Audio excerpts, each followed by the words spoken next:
บางคนยอมเจ็บเพื่อที่จะยื้อบางคนยอมซื่อบื้อเพื่อที่จะรักษาบางคนยอมงอเพื่อแค่ขอต่อเวลาบางคนยอมเสียน้ำตาเพราะไม่อยากเสียคนที่รักไปเมื่อฉันกลายเป็นอีกคนที่ต้องเจอเมื่อฉันคือคนที่เธอไม่อยากมีไว้ไขว่คว้าเธอมายิ่งเหมือนช่างห่างไกลไม่รู้ทำอย่างไรให้เธอมาเห็นใจ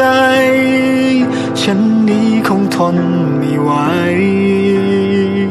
หากชีวิตฉันไม่มีเธออีกต่อไป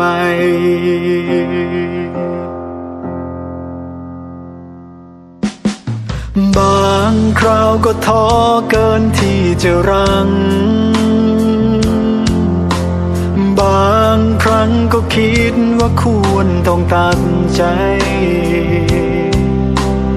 บา